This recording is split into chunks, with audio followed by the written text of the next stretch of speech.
Estos métodos que usan, los métodos ópticos, usan la dependencia o los cambios de color que dependen del pH con específicos pigmentos orgánicos, también llamados indicadores de color. Por ejemplo, a medida que el valor de pH incrementa, el color del rojo de metilo, miren, aquí estaba el que nos explicaba Jimena, miren, a medida de que el valor de pH incrementa, el rojo de metilo en una solución acuosa cambia de rojo a amarillo, a un valor de 4.9. ¿Listo?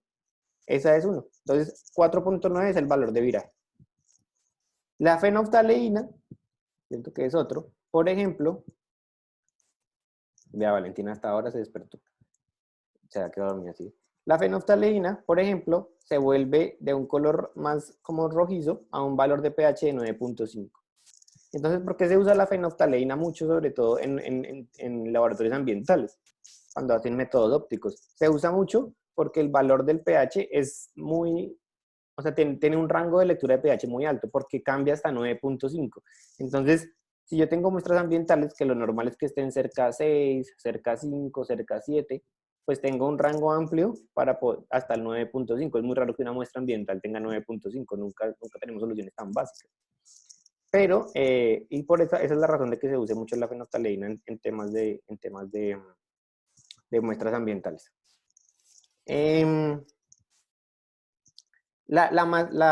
Como la mayormente, o lo que más se conoce de estas técnicas es el indicador, los papeles indicador de pH, o lo que llamamos nosotros los tornasol, o pH test strips, o sea, papel tornasol, los cuales son preparados con unas soluciones indicadoras de estos pigmentos orgánicos. O sea, esos papelitos de pH fueron preparados con algunas soluciones de esas que ustedes acaban de nombrar.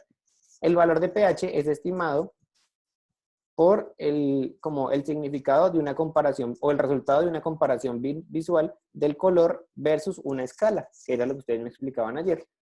De todas formas, la precisión solamente o sea, que la precisión que tienen esas técnicas solamente es como alcanza a darnos como un valor como estimado, como un aproximado bastante como macheteado, pues. Pero a veces pues es necesario, ¿no? Porque obviamente imagínense uno por allá en campo, por allá en la mitad de la selva, y que se le haya descargado obviamente su ¿qué? Su multiparámetro, pues entonces, ¿qué? Pues toca con las tiraciones. Bien. Medición fotométrica del pH. El cambio de color de los pigmentos indicadores también puede ser fotométricamente determinado usando una luz brillante y la medición de la absorbancia. ¿Qué quiere decir esto? Entonces, esto era lo que nos decía Valentina, que ellas ponían ahí, como en una máquina, que esa máquina debería ser un espectrofotómetro, generalmente UV-Vis, porque ese mide el rango visible, que es donde uno alcanza a apreciar los colores. Y entonces, dependiendo de la absorbancia que tiene la muestra,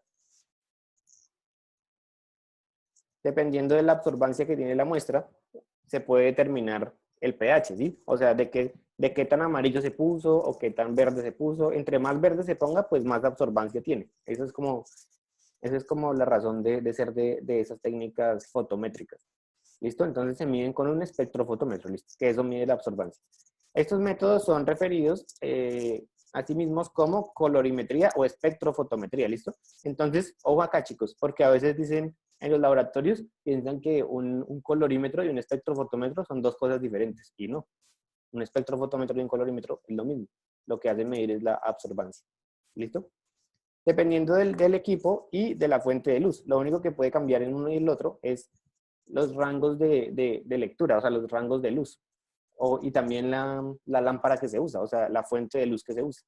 Obviamente para los espectrofotómetros, pues es una luz mucho más especializada, que normalmente tiene dos lámparas, y en cambio para el colorímetro es algo más simple.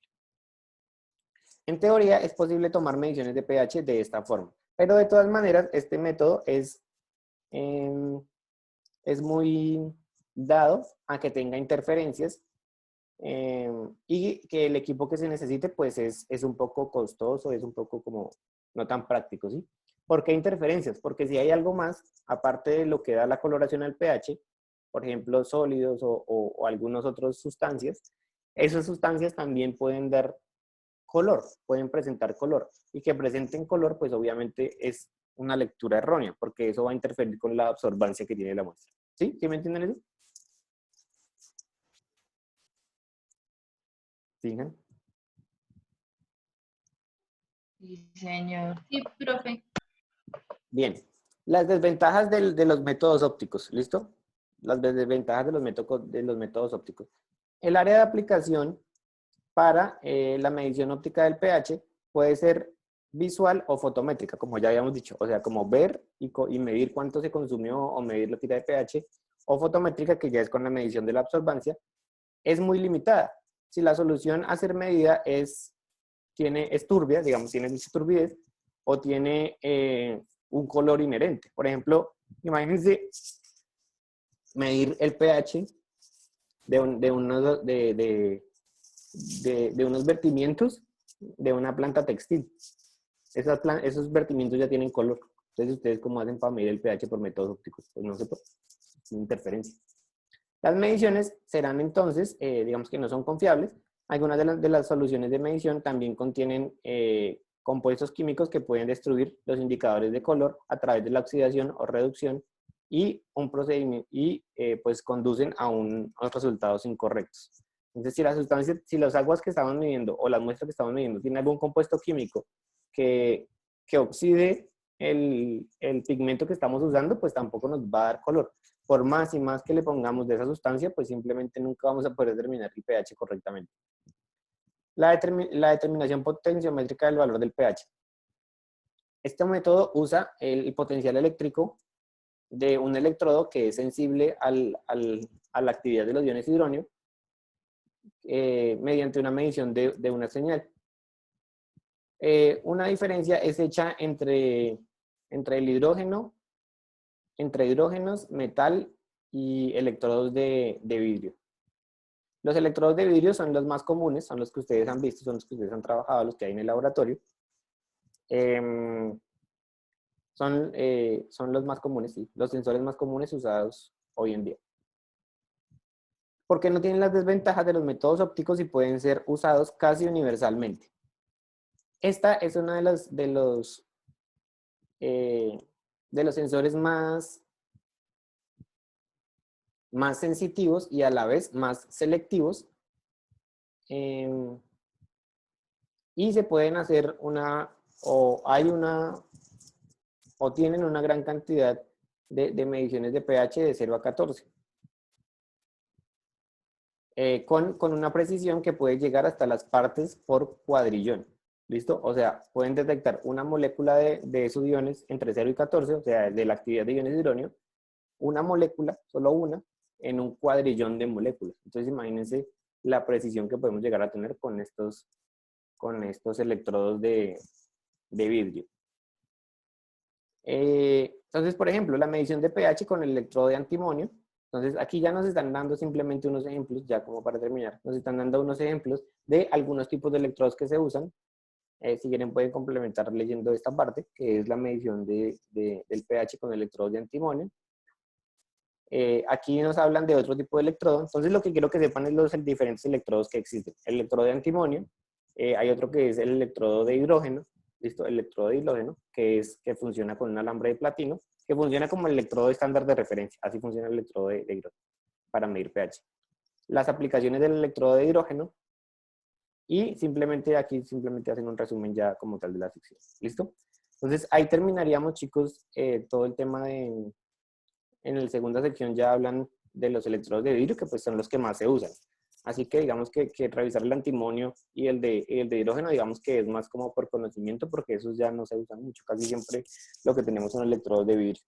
Entonces la sección 2 ya habla como tal de los electrodos de vidrio, porque pues existen muchos tipos y muchas formas y etc.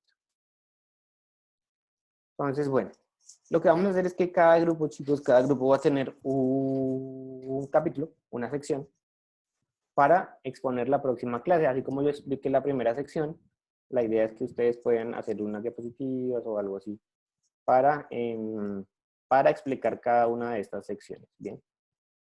Entonces, la sección 2, que es la página 23 a la 40, ¿quién va a explicar la sección 2? ¿Quién la quiere explicar? ¿Qué grupo? Paula Linares, alzó la mano. Entonces, Paula Linares, vamos a ir aquí, este es el grupo de Linares. ¿Listo? Vayan anotando ahí, ustedes tienen la sección 2 que habla de la estructura de los electrodos de pH, obviamente sobre todo de el tema del electrodo de vidrio. Bien. La sección 3 nos habla de, Jimena me dice que el grupo de ellas quiere hacer la sección 3, que va de la página 41 a la 47, y ella quiere hablarnos de la potenciometría y el electrodo de pH, en las cuales van a hablar de la cadena de medición, que eso es bastante importante, sobre todo para nosotros como ambiental, y las características de las curvas de pH. Entonces ahí nos van a hablar de gráficos y bueno, todo el tema. Entonces, bueno, este va a ser para el grupo de Jimena, ¿cierto? La sección 3, para el grupo de Jimena. Y listo, ahí ya está. La sección 4 nos habla de las soluciones amortiguadoras y la seguridad en la medición del pH. ¿Quién va a hacer este? ¿Qué grupo de los que falta? Nosotros, profe. ¿Quién dijo? ¿Michelle? ¿O Dina? Sí. Michelle. Bueno, Michelle. Entonces, el grupo de Michelle se va a encargar de la sección 4, ¿cierto? Entonces, ya tienen ahí. Que iría desde la página 48 hasta la página 62. Y la sección 5 iría por parte del grupo de Dina, ¿cierto? Dina. Harían la sección, perdón, la sección 5, que sería el equipo de medición y como el alistamiento para la medición. Entonces, este le vamos a dejar a Dina. Y ya nos quedaría solamente la parte de la sección 6 y 7, que esas yo se las puedo explicar más rápidamente, ¿listo? Entonces, ustedes van hasta las 5 y yo hago las 6 y las 7. ¿Listo? Sí, señor, gracias. Entonces, chicos, así quedamos por el día de hoy. Espero tengan un buen resto de día, un buen fin de semana. Juiciosos. No salgan mucho. Listo, profe, gracias. Chaito, pues. Chao, chicos. Feliz fin de semana. Igualmente. Gracias, profe. Igualmente. Gracias, profe. Profe, qué pena, ¿será que le puedo mostrar lo que le dije ayer? Ah, bueno, sí, hágale, hágale. Uy. Es solo con respecto a la metodología, el diagrama más que todo. Ah, listo, listo.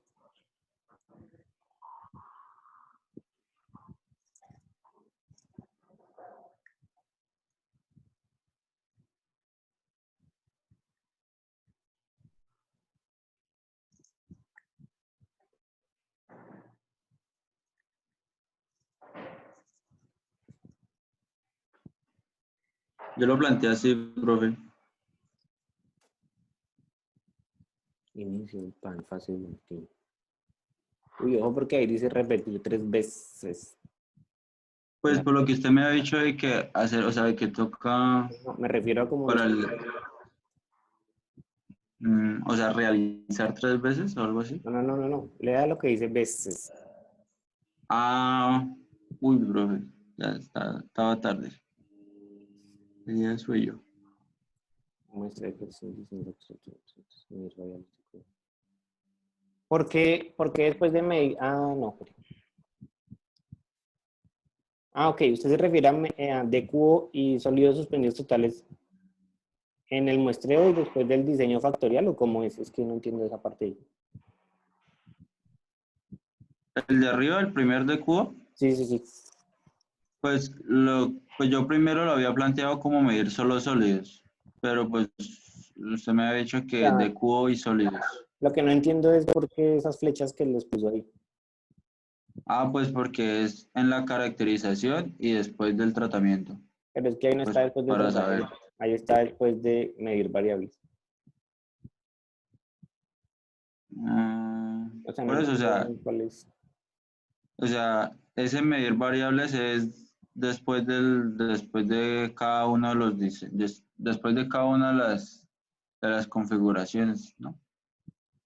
Ok, es que no creo que en el diagrama esté muy claro porque, o sea, si me entiende, usted tiene, la idea del diagrama es que usted no tenga que explicar nada. O sea, que la persona que lo lea entienda qué es lo que quiere decir usted con ese diagrama. Ah, ah, Luego tiene usted un factor de decisión que dice repetir 3 veces, ¿sí o no? Yo digo, ¿cómo así repetir 3 veces? O sea, esa decisión, no sé. O sea, es que cuando usted usa pues, de este tipo de diagramas de decisión, lo que usted está diciendo es como, bueno, ¿se cumplió sí o no? ¿Cumple sí o no? ¿O superó tal cosa sí o no? Si no, entonces, entonces, ¿cómo haría? Pues, o tengo que decir, aplicar el diseño factorial 3 veces, o las 9 veces. o sea, usted dice ahí es que cuando ya se haya repetido 3 veces, ahí sí puede seguir a la fase 2, ¿sí? Sí, señor. O sea, pues me refiero más que todo a los 3 muestreos que se necesitan. Lo que usted me ha dicho de que se necesita hacer 3 muestreos, pues porque el volumen de agua para todo el tratamiento del diseño factorial pues es mucho y no se podría obtener en un solo muestreo. Sí, yo le quitaría eso más de repetir 3 veces y tal vez no lo, lo pondría dentro de O sea, muestreos. dentro O sea, de, yo pondría como muestreos y caracterización del agua. Y pues ya digamos que dentro del detalle de lo que uno explica, pues ahí sí dice cuántos muestreos son y por qué. ok. Ya después de medir variables, en la fase 2 dice muestreo y caracterización del agua. No, entra por elección de la configuración. Ah, ok, ok.